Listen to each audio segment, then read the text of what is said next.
Now, more on the Sean Diddy Combs investigation. Two new lawsuits accusing Combs of sexual misconduct involving a 17-year-old and a 10-year-old, filed in the wave of Tony Busby's 100-plus civil suits.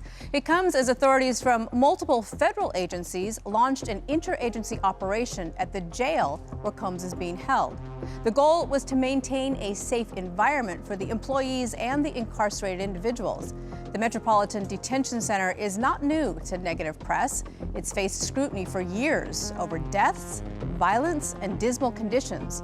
Combs' lawyers continue to highlight their safety concerns and have made repeated attempts to get him released on bail as he awaits his trial set for next May. Joining us this morning is a man who's very familiar with this facility and actually has two clients currently there. Let's bring in federal prison consultant Sam Mangel. Sam, good morning. Thanks for being here. Good morning. How are you today? I'm great. So this Metropolitan Detention Center is the only federal jail in the city since the Metropolitan Correctional Center in New York closed back in 2021.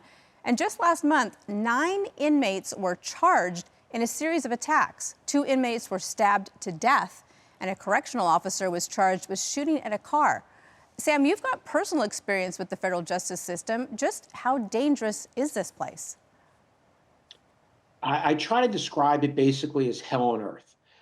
That particular facility is not only tremendously understaffed, but there's an overwhelming amount of contraband that gets into that specific detention center, more so than in most detention centers.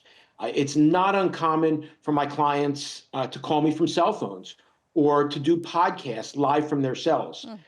The amount of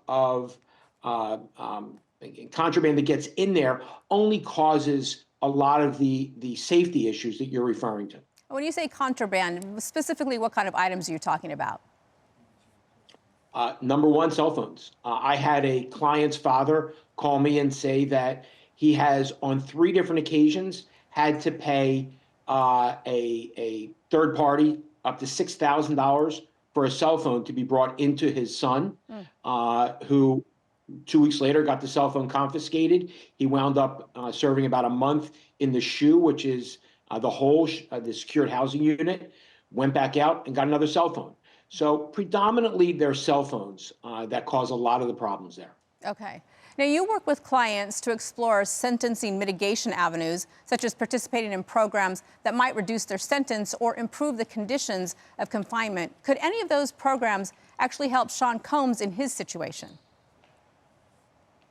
Depending upon what he's ultimately convicted of and the specific offense, he's going to be very limited in what First Step Act or programs he might avail himself to or be eligible for to reduce his sentence. Now, typically anyone other than people that get a life sentence are guaranteed a 15% time reduction called good time, which usually occurs within 30 days of them getting to the ultimate prison. I don't believe he'll be eligible for the drug and alcohol program or for what's called earned time credits under the First Step Act, because due to the nature of his charges, depending upon what actually winds up happening and either he's found guilty of or if he accepts a plea, he will probably be precluded from participating in those programs. So before he's convicted, he's not able to get into any of those programs. Do you think, with your experience in this system, do you think that Sean Combs is in danger in this facility? Is there anything that they can do to ensure his safety? So when he was originally in the SHU, he went in there and he was on a suicide watch. He was actually 2 cells down from another client that I had in there for a disciplinary issue. In the SHU, he was fine. He was in a single-man cell 23 out of 24 hours a day. He's now on a floor that houses about 15 to 18 inmates in single cells. Sam Bankman-Fried is on that floor.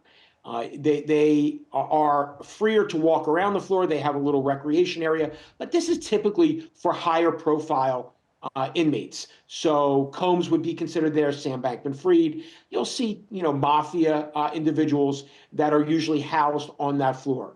Politicians would be held on that floor as well. Again, it's a single, it's not a double tier floor, but it is very confining no matter how you look at it. I can look at the pictures that you're showing. There's a small little rec area.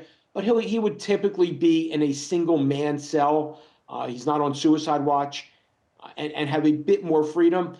Usually on that floor, he shouldn't have any safety issues. Okay, so he's confined, obviously, but hopefully his safety is ensured on that level. Sam, thanks so much for your insight. We really appreciate your time this morning. My pleasure. Thank you for having me.